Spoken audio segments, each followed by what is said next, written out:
Puji Tuhan, salam sejahtera Bapak Ibu Saudara sekalian, keluarga GPDI El Shaddai Magelang. Hari ini kita akan kembali merenungkan firman Tuhan. Pembacaan kita telah tiba dalam Kisah Para Rasul pasal yang ke-9. Saya akan mengajak kita membaca satu ayat, Kisah 9 ayat 17. Lalu pergilah Ananias ke situ dan masuk ke rumah itu. Ia menumpangkan tangannya ke atas Saulus, katanya, "Saulus, saudaraku, Tuhan Yesus yang telah menampakkan diri kepadamu di jalan yang engkau lalui, telah menyuruh aku kepadamu, supaya engkau dapat melihat lagi dan penuh dengan Roh Kudus." Ya, hari ini kita akan bersama-sama mempelajari apa yang kita baca dari firman Tuhan. Apa yang kita dapat observasi, ada dua tokoh istimewa di dalam ayat ini, yaitu Ananias dan Saulus. Kisah Para Rasul pasal 9 menuliskan secara lengkap bagaimana kisah Paulus yang kemudian dalam perjalanannya ke Damsyik dan kemudian bertemu dengan Tuhan ya dalam satu pertobatannya. Tetapi ayat 17 ini menuliskan satu hal yang sangat istimewa karena ada perjumpaan antara Saulus dengan Ananias. Ya, observasi yang kita bisa lihat dari kedua tokoh ini. Tetapi hari ini saya akan mengajak Bapak, Ibu, Saudara untuk kita merenungkan seorang yang sangat istimewa. Namanya Ananias, salah satu dari tokoh yang tadi kita baca. Dengan satu tema orang pilihan. Ya, hari-hari ini kita sedang berhadapan dengan banyak pilihan, banyak orang yang kemudian memasang banner, memasang spanduk ya untuk mengatakan bahwa mengajak banyak orang memilih dirinya dan sebagainya. Ya, tapi mari kita belajar hari ini ya. Firman Tuhan mengajarkan kepada kita dalam ayat yang kita baca tadi, ada seorang yang sangat istimewa, namanya Ananias. Dia dipilih oleh Tuhan untuk melakukan hal-hal yang istimewa. Yang pertama, dialah yang menumpangkan tangan ke atas Saulus, sehingga Saulus yang saat itu mengalami kebutaan, dia kemudian dapat melihat kembali dan menerima Roh Kudus. Ananias dipilih oleh Tuhan untuk menjadi orang pertama yang mengatakan kepada Paulus bahwa Paulus akan dipakai Tuhan menjadi saksi Kristus yang penuh kuasa di dunia ini. Dan ada kemungkinan juga Ananias lah yang kemudian membaptis Paulus. Jadi kita bisa melihat ya sesuatu yang kita bisa observasi bersama bagaimana Ananias dipilih oleh Tuhan menjadi orang yang pertama kali berinteraksi, kemudian juga memberi semangat kepada Paulus atau Saulus, waktu itu namanya belum diganti. Ya, ini menjadi sesuatu yang istimewa untuk kita observasi, untuk kita perhatikan. Lalu kita dapat melihat makna-makna yang sangat luar biasa ya.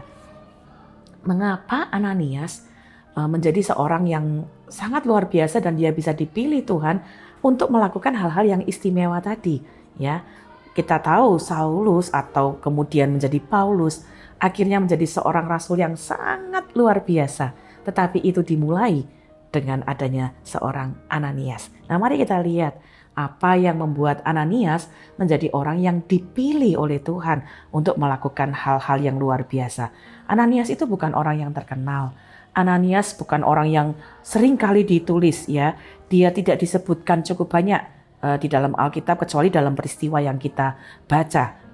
Nah, apa yang kita dapat pelajari dari Ananias? Saya ingin kita membaca dulu Kisah 22 ayat 12. Kisah Para Rasul 22 ayat 12 mencatat demikian. Di situ ada seorang bernama Ananias, seorang saleh yang menurut hukum Taurat dan terkenal baik di antara semua orang Yahudi yang ada di situ. Nah, Bapak, Ibu, Saudara, mari kita melihat makna yang kita bisa pelajari. Hal-hal yang dapat kita interpretasi dari kehidupan seorang Ananias sampai dia bisa dipilih oleh Tuhan. Dalam Kisah Para Rasul 22 ayat 12 itu adalah perkataan yang diucapkan oleh Paulus ketika dia menyaksikan bahwa waktu dia bertobat ada seorang yang namanya Ananias. Dan yang tadi kita baca ada dua hal yang sangat menonjol di dalam kehidupan Ananias, yaitu menuruti hukum Tuhan, lalu dia terkenal baik. Ya, jadi dapat dikenal oleh orang-orang sekitarnya. Nah, apa yang kita bisa belajar, yang kita bisa maknai dalam interpretasi untuk melihat kehidupan Ananias? Yang pertama, Ananias adalah seorang yang punya integritas. Integritas itu artinya orang itu mempelajari sesuatu, mempercayainya, lalu melakukannya. Nah, hidupnya sama dari apa yang dikatakan dan apa yang dilakukannya. Ananias menunjukkan bahwa dia hidup menurut firman Tuhan. Dia menghormati firman Tuhan, menghormati hukum Tuhan, dan hidupnya juga melakukan apa yang dia turuti, apa yang dia percayai. Jadi ini menjadi sesuatu yang sangat baik yang kita bisa lihat dari Ananias. Dia bukan hanya orang yang menghormati firman, percaya kepada firman, tapi dia melakukannya. Itu sebabnya dia terkenal punya perilaku yang baik. Ya, Ananias mungkin tidak terkenal secara popularitasnya, tetapi Tuhan mengetahui siapa dia, Tuhan tahu dia ada di mana, dan bagaimana dia hidup menurut apa yang dia percaya dari firman Tuhan. Itu sebabnya Tuhan memilih dia untuk melakukan tugas-tugas yang istimewa. Ya, Ananias adalah orang yang dapat dipercaya karena dia orang yang sungguh-sungguh melakukan apa yang dia pelajari dari firman Tuhan. Jadi Ananias adalah seorang yang punya integritas yang baik sampai dia kemudian dipilih oleh Tuhan. Karena itu mari kita juga belajar yang memaknai hal ini. 1 Korintus 4 ayat 2 berkata begini. Yang akhirnya dituntut dari pelayan-pelayan yang demikian ialah bahwa mereka ternyata dapat dipercayai. Ananias jadi orang yang punya integritas yang baik. Dia terkenal dengan baik, perilakunya baik. Dan itu sebabnya dia dipercaya oleh Tuhan. Bapak, Ibu, Saudara, kita terkenal sebagai apa? Bagaimana kita dikenal oleh lingkungan kita? Apakah orang-orang di lingkungan kita mengenal kita dengan perilaku yang baik? Kalau orang mengetahui bahwa kita anak Tuhan, kita pergi ke gereja, kita orang yang mengasihi Tuhan, bagaimana perilaku kita dikenal oleh orang-orang di sekitar kita? Kita dikenal sebagai orang yang bagaimana di lingkungan rumah kita, di kantor kita, di tempat usaha kita. Mari kita belajar dari Ananias. Punyalah integritas yang baik, dikenal dengan baik, dapat dipercaya. Itu sebabnya dia dipilih oleh Tuhan.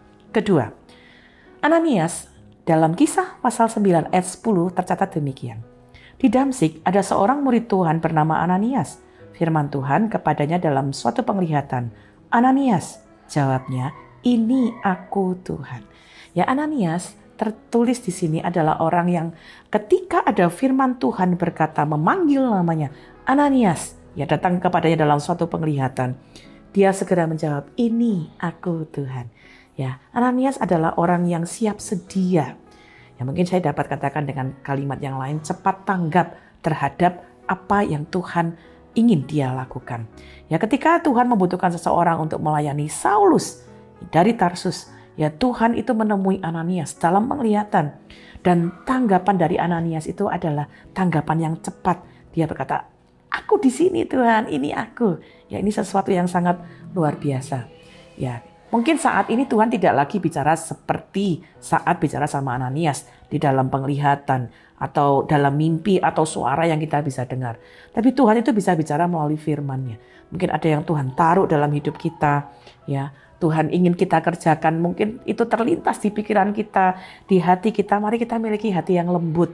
Ya, kalau ada firman Tuhan, mungkin ada hati nurani kita sedang berbicara untuk lakukan sesuatu, jangan keraskan hati. Jadi orang yang siap sedia, kalau Tuhan bicara, ayo lakukan sesuatu, ayo kerjakan sesuatu.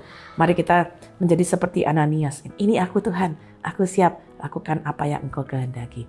Sehingga kita bisa belajar, karena Ananias menjadi orang yang siap sedia, cepat tanggap. Nah, Tuhan memilih dia untuk melakukan hal-hal yang istimewa. Yang ketiga, yang kita bisa interpretasi atau kita maknai. Ananias kemudian juga terlibat dalam satu percakapan. Dengan ketika ada perintah Tuhan kepadanya untuk menemui Saulus. Saya bacakan beberapa ayat 13-17. Jawab Ananias, Tuhan, dari banyak orang telah kudengar tentang orang itu. Betapa banyaknya kejahatan yang dilakukannya terhadap orang-orang kudus-Mu di Yerusalem. Dan ia datang kemari dengan kuasa penuh dari imam-imam kepala untuk menangkap semua orang yang memanggil nama-Mu. Tetapi firman Tuhan kepadanya, pergilah, sebab orang ini adalah alat kepada bangsa-bangsa lain, serta raja-raja dan orang-orang Israel. Aku sendiri akan menunjukkan kepadanya betapa banyak penderitaan yang harus ia tanggung oleh karena namaku. Lalu pergilah Ananias ke situ dan masuk ke rumah itu. Ia menumpangkan tangannya ke atas Saulus, katanya, Saulus saudaraku, Tuhan Yesus yang telah menampakkan diri kepadamu di jalan yang engkau lalui, telah menyuruh aku kepadamu, supaya engkau dapat melihat lagi dan penuh dengan Roh Kudus. Ananias itu manusia biasa yang juga bisa rentan terhadap rasa takut, sama seperti kita ya. Ketika Tuhan beritahu dia, kamu pergi kepada Saulus, ya. Kemudian timbul rasa takut ya di dalam hatinya Ananias. Ya bagaimanapun juga dia tahu bahwa Saulus sedang datang dalam perjalanan untuk membunuh orang-orang percaya, di dalamnya termasuk Ananias ya. Jadi ketakutan dalam hati Ananias itu sesuatu yang sangat wajar untuk dapat kita ketahui. Tetapi kita belajar ketika Ananias berkata, Tuhan, dia ini orang yang mau menangkap loh.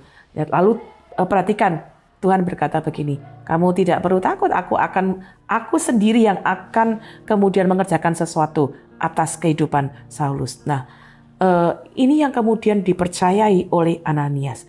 Ya, kenapa? Ketika dia dengar firman Tuhan, dia mempercayai. Jadi Tuhan itu kemudian menaruh di dalam hati Ananias pengertian-pengertian yang lebih dalam akan kehendak Tuhan. Jadi apa yang kita bisa belajar? Ananias adalah orang yang kemudian berani melangkah meskipun itu harus menghadapi resiko. Ya, ketika Tuhan memberi perintah kepada Ananias, mungkin perintah itu nggak mudah, mungkin perintah itu penuh dengan resiko, bahkan Ananias bisa mempertaruhkan nyawanya. Tapi sekali lagi kembali ke ayat 17, Ananias berangkat, Ananias masuk ke dalam rumah, lalu dia kemudian melakukan sesuatu yang tadi kita sudah baca, mendoakan Paulus, sehingga dia bisa melihat, dan dari situlah Saulus kemudian mengalami pertobatan yang sangat luar biasa. Ananias bisa saja menyerah dalam ketakutan. Tuhan, ini susah, ini penuh resiko, ini bisa berbahaya. Tapi Ananias berani melangkah. Dia melawan ketakutannya dan kita lihat bagaimana ketika dia berusaha menaati Tuhan. Ya, dia melawan ketakutannya. Tuhan kemudian memberkati dan memakai hidupnya. Dia dipilih Tuhan untuk melakukan hal yang istimewa. Ananias tidak terkenal Paulus. Tetapi karena Ananias menjadi seorang yang mau punya integritas yang baik, yang dapat dipercaya. Dia menjadi orang yang kemudian mau siap sedia dan bahkan berani untuk melangkah. Hidupnya dipakai oleh Tuhan dengan luar biasa. Bapak Ibu Saudara, kalau kita mau melayani Tuhan kadang jalannya nggak mudah. Ya, kita mau mentaati Tuhan mungkin harus melewati hal-hal yang tidak aman, yang mungkin penuh ketakutan. Tapi mari belajar, kalau kita mau dipilih Tuhan, melakukan banyak hal yang istimewa, aplikasi yang kita bisa lakukan adalah jadilah orang yang punya integritas. Kita hidup seperti yang kita percayai. 2, jadilah orang yang siap sedia terhadap apa yang Tuhan ingin kita kerjakan. Yang ketiga, kalau kita sudah tahu apa yang Tuhan taruh dalam hidup kita, beranilah melangkah. Mungkin jalannya tidak mudah, mungkin jalannya bukan jalan yang aman, tapi kalau kehendak Tuhan itu pasti akan selalu menjadi hal yang istimewa. Pastikan kita juga jadi orang yang dipilih Tuhan, sama seperti Ananias dipakai Tuhan. Saya percaya setiap kita pun dapat dipakai Tuhan di mana saja kita berada. Terima kasih Bapak Ibu telah mengikuti Renungan 79, kiranya dapat menjadi berkat bagi kita semuanya. Bagi Bapak, Ibu, Saudara yang ingin didoakan untuk pokok-pokok doa tertentu atau menceritakan mujizat, ya, mujizat kesembuhan, pemulihan dari masalah keluarga, mari sampaikan itu ke chat WhatsApp di nomor 0813 2742 0088. Saya percaya itu pun dapat menjadi bagian di mana kita dipilih Tuhan untuk menyampaikan kesaksian dan memberkati banyak orang. Mari kita berdoa. Bapa, kami mengucap syukur untuk firman-Mu. Kami dapat belajar merenungkan, melihat bagaimana Tuhan memakai orang-orang untuk melakukan hal-hal yang istimewa. Terima kasih kami dapat belajar Engkau memilih Ananias untuk melakukan hal-hal yang istimewa. Dan kami percaya Engkau pun memilih kami, melengkapi kami untuk menjadi orang-orang yang melakukan hal-hal yang dahsyat, hal-hal yang besar bersama dengan Engkau. Kami berdoa berkati kami semua, keluarga GPDI El Shaddai Magelang. Hidup kami berintegritas. Kami hidup sesuai dengan apa yang kami percaya. Kami jadi orang-orang yang siap sedia terhadap apa yang Tuhan perintahkan kepada kami. Kami jadi orang-orang yang cepat menanggapi, taat kepada firman-Mu. Bahkan kami berani melangkah, meskipun ada tantangan, meskipun ada kesulitan. Tapi ketika kami tahu itu kehendak Tuhan, kami tidak mudah menyerah, kami tidak akan menyerah. Karena kami tahu kami mengerjakan hal-hal yang besar bersama dengan Engkau. Terima kasih Bapa, biarlah ada kekuatan yang baru, keluarga GPDI El Shaddai Magelang di rumah mereka, dalam pekerjaan, dalam usaha, apapun yang Tuhan ingin mereka kerjakan. Beri kami keberanian, berikan kami sukacita untuk bekerja, berkarya bersama-sama dengan Engkau. Tuhan, tolonglah seluruh keluarga GPDI El Shaddai Magelang, supaya jangan seorang pun menganggap kami rendah, melainkan terus menjadi teladan bagi orang-orang percaya, dalam perkataan, dalam tingkah laku, dalam kasih, dalam kesetiaan, dan dalam kesucian. Di dalam nama Tuhan Yesus Kristus, kami mengucap syukur dan berdoa. Haleluya. Amin.